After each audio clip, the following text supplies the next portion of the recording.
Right now, in my bedroom here in Okinawa, there is a shallow clay bowl resting on the windowsill. It is filled with water, and a single cloth hangs over its edge, one end resting down in the water, the other end lifted into the path of the evening breeze coming off the sea. As I sit here speaking to you, that breeze is passing over the wet cloth and carrying cool air across my bed, air that is several degrees cooler than the night outside my window. It cost me almost nothing.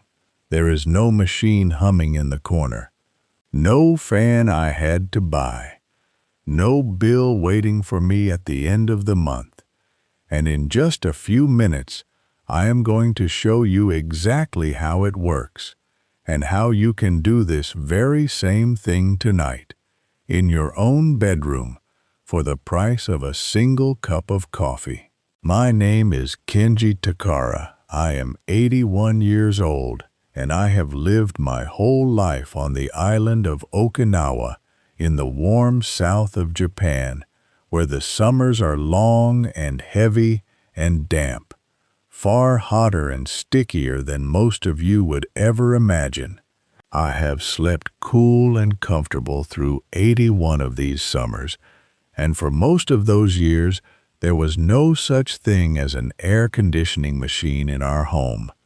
There was no money for one, and even later, when there might have been, my grandmother would have refused it outright. She slept cool every single night of her long life, using the very methods I am about to give you, methods that are hundreds of years old, that ask for almost nothing, and that work just as well tonight as they did when she was a small girl. But before I show you, I must tell you the part that should make you just a little bit angry, because there is a reason you were never taught these things. The companies that sell you air conditioning machines and the power companies that bill you every month to run them have no interest whatsoever in you sleeping cool for $7. There is no profit in a wet cloth on a windowsill. There is no monthly payment to be collected from a simple bowl of water.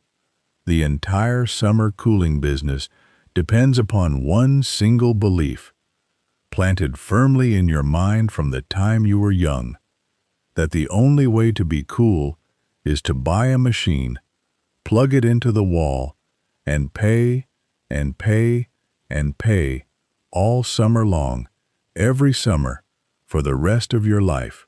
A window air conditioner can add $80, $100, even $150 to your electric bill in a single hot month. And on a fixed income, that is no small thing. That is groceries. That is medicine. That is the difference between a comfortable month and a month spent worrying. So they do not tell you that human beings kept themselves cool for thousands of years before there was any electricity at all. They do not tell you that the very principle cooling my bedroom tonight is the same principle your own body uses every time you sweat on a hot afternoon. They simply allow you to believe there is no other way, and they let the meter keep turning. Quick word before I begin, and I won't bring it up again. Everything I share here, there's far more of it than fits in one video, so I gathered it all into one book, The Takara Method, and right now I'm keeping it at a special price, lower than it'll normally be. The link's in the description, or point your phone at the code on screen. That's all.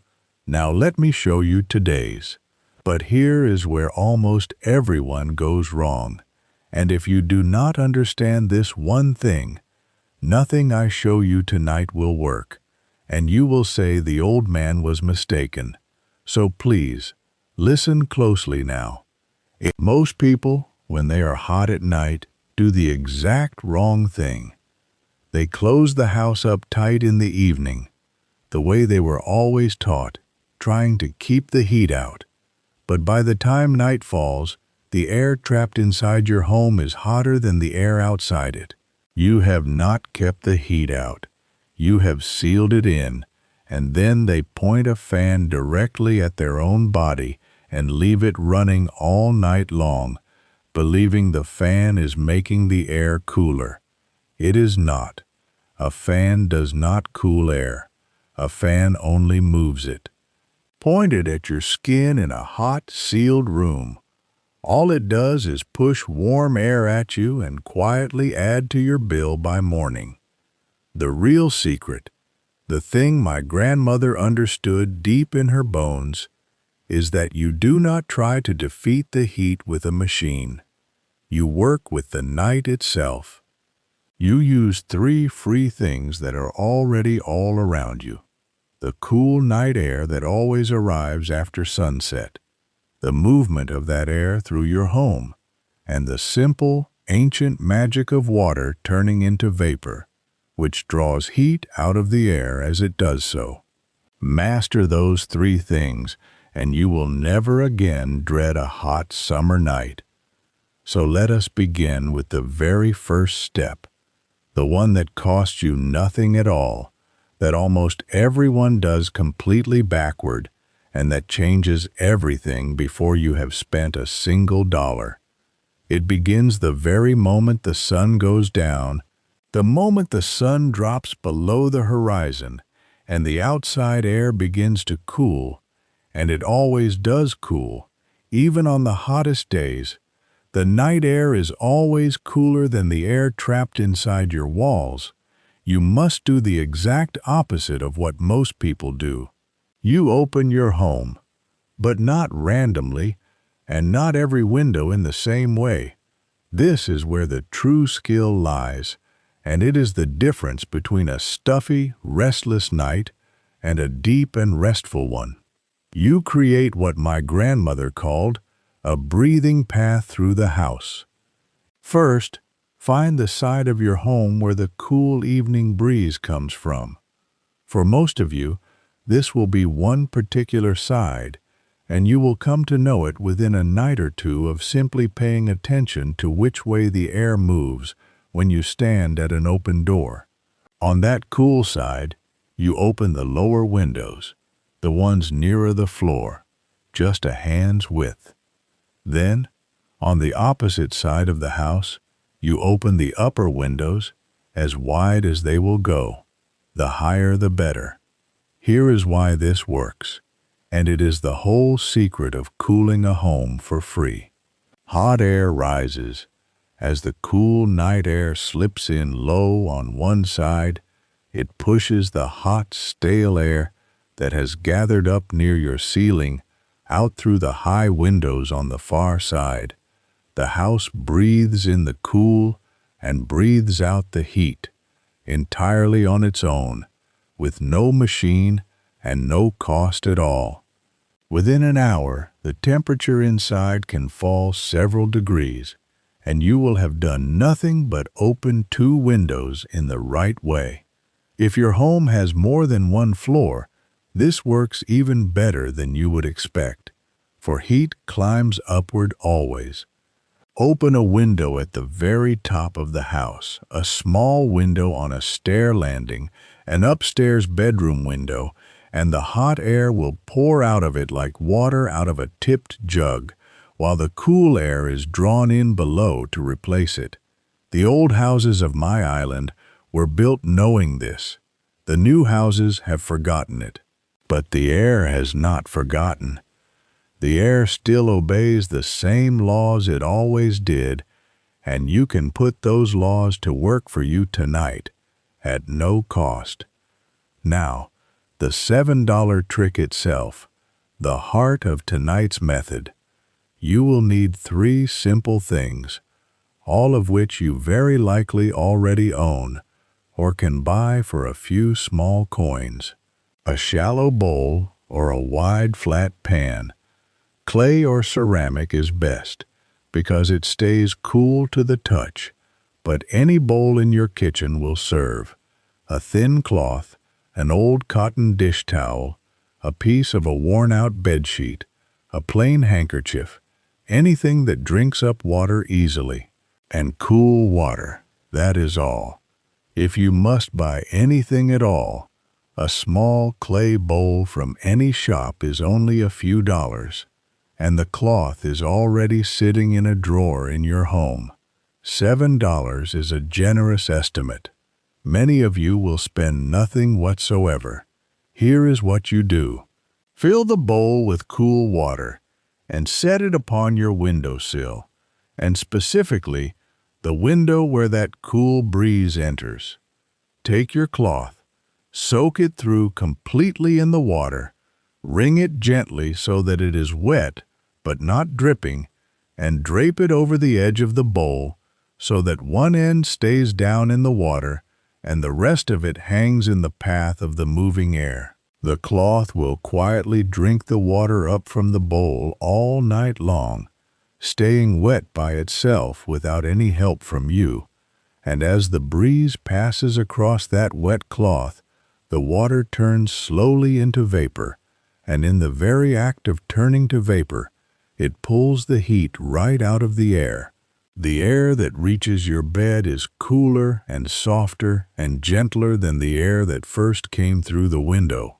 This is not a trick of the mind. It is not an illusion. It is the very same reason you feel a sudden chill when you step out of a warm bath. The same reason a clay pot of water stays cool, sitting in the shade. It is evaporation, and it is one of the oldest cooling methods known to humankind. The peoples of hot lands the world over have used some form of it for thousands of years, from the deserts of the West to the rice valleys of the East. And let me tell you a small thing that will make this work even better. Use cold water if you can. Water you have left in the cool of the refrigerator, or water with a few pieces of ice dropped into the bowl on the very hottest nights.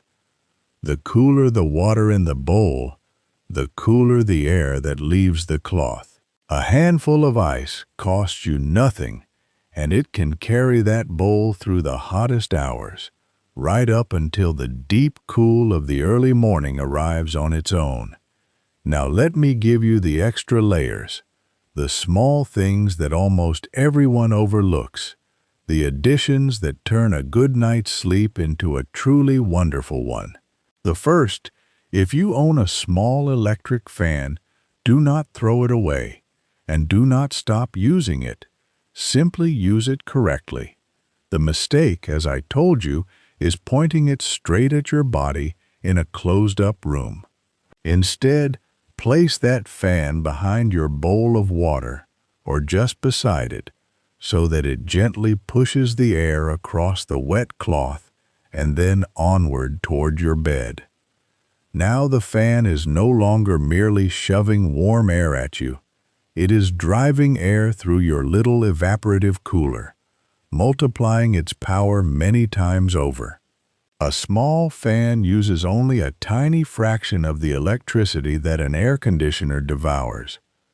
Mere pennies across a whole night, and paired with that wet cloth, it does the work of a machine many times its size and many times its cost. Better still, in the early evening, set a fan in a high window on the hot side of the house, facing outward. It will pull the trapped hot air out of your home faster and draw the cool night air in behind it. One fan, used to throw the heat out, will do more for you than two fans blowing uselessly upon your skin. The second thing most people overlook entirely is the bed itself. We spend all our effort cooling the room, and we forget the very thing we lie down upon. In summer, my grandmother put away the heavy bedding completely and laid out woven reed mats and rough, light linen, because these materials breathe and carry the heat away from the body, while the soft, modern man-made sheets so many people sleep on do the very opposite. They trap the heat against your skin like a blanket all night long, no matter how cool you have made the room around you. So choose your lightest, most natural cotton or linen sheets for the summer months, and put the heavy ones away in a chest until the cold returns. And here is a small secret she taught me that cost nothing. On the very hottest nights, fold your top sheet loosely, slip it into a clean bag, and place it in the cool part of your refrigerator for an hour before bed. Then lie down upon that coolness. It does not last the whole night through, but it carries you gently down into sleep. And the falling asleep is the very hardest part of a hot summer night. Once a body has cooled enough to drift off, it sleeps far more easily through whatever warmth remains. The third overlooked thing is your own body, and it too costs nothing at all. Before you lie down to sleep, run cool water over the insides of your wrists, over the back of your neck, and over the tops of your feet, for a minute or two. These are the places where the blood runs closest to the surface of your skin. Cool those few points, and you cool the very blood that then travels through the whole of your body, carrying that coolness inward to every part of you. My grandmother did this at the well every single summer night before bed, and she made all of us children do the very same before we were allowed to lie down. We thought it was only her fussing over us, the way grandmothers do. It was, in truth, deep wisdom, the kind a doctor today would recognize and approve of, though she never read it in any book. She simply knew it, the way her own grandmother had known it before her. And there is a fourth thing, smaller still, that I would be ashamed not to pass on to you. In the heat of the afternoon, before the evening cool arrives, close your home up against the sun. Draw the curtains and lower the blinds on whatever side the sun is striking, especially the windows that face the long afternoon light. The heat that never enters your home in the day is heat you do not have to chase out at night. My grandmother kept the south side of the house shaded all through the hot hours, and only when the sun had passed did she throw everything open again, shut out the day's heat, then welcome the night's cool. That is the whole rhythm of it, close in the heat, open in the cool, and it is a rhythm you can follow for the rest of your life without spending one single coin. I want to tell you a little more about her, because she is the true source of everything I am giving you tonight. We lived in a small wooden house close to the sea, the kind of house built long ago by people who understood the heat, because they had no machine to hide from it. The deep eaves of the roof kept the high summer sun off the walls entirely. The paper screens slid open to let the whole house breathe from end to end. The very floor was raised up off the ground to let the air pass beneath it and carry the damp and the heat away.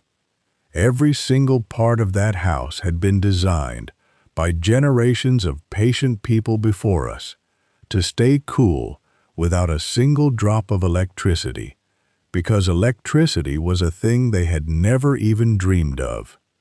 And on the hottest nights, my grandmother would move slowly from window to window in the dusk, setting out her bowls of water, hanging her wet cloths, and she would tell us children that the breeze was carrying the coolness of the sea itself right into our beds. I believed it was magic then. Now, after 81 years of my own, I know it was something far better than magic.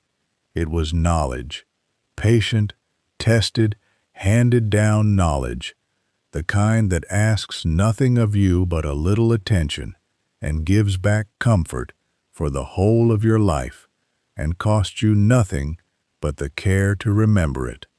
She lived to be 96 years old, my grandmother, in that same small house, sleeping cool every summer and warm every winter, and she never once in her life paid a company a single yen to do for her what she could do for herself. That, more than any trick of water or wind, is the thing I most want to leave with you tonight. This is what we mean when we say mottainai. It is not only about not wasting the food upon the plate or the coins in your purse. It is about not wasting what the world itself offers you freely. The cool of the night, the movement of the air, the simple, quiet power of water turning to vapor. Why should you pay a great company $100 every month, all summer long, to do battle against the night, when the night itself will cool you for nothing at all, if only you understand how to open the door and let it come inside? There is no shame in this. There is only good sense. The same good sense that built that little wooden house by the sea and kept 3 generations of my family comfortable within it. And think for a moment on what those $100 a month truly are. Across a single hot summer, that is $300, perhaps $400 gone, vanished into the meter, never to return. Across the years of a long retirement, it is thousands upon thousands of dollars, paid out a little at a time, so slowly that you scarcely notice the wound. That is money that might have been a gift for a grandchild, a small journey to see family, a cushion against a hard month. The companies are counting on you never adding it up. I am asking you to add it up, and then to keep it. So tonight, before you go to sleep, I ask only that you try the very first step. Open your windows the way I have shown you, low on the cool side, high on the far side, and let your home breathe out the heat of the long day. Then, if you wish, set out a single bowl of cool water with a wet cloth upon the sill, and feel for yourself the gentle, cool air it carries to your bed. It will cost you nothing at all to begin, and by morning you will know in your own body whether this old man has told you true. And once you have tried it, come down to the comments below and tell me, where in this wide world do you live, and how hot do your summer nights become? Tell me your town, your country, the kind of heat you have been fighting all these years. I read every message that comes to me, and I would dearly love to know who among you sleeps cool tonight for the first time in years, without the machine, without the bill, just the way my grandmother taught me so very long ago. And the next time we sit together, I will show you something else she knew. How she kept a single room of the whole house warm all through the cold months for just a few pennies a day, using a low table, a heavy cloth, and one small source of heat that nearly every family already owns, but uses in entirely the wrong way.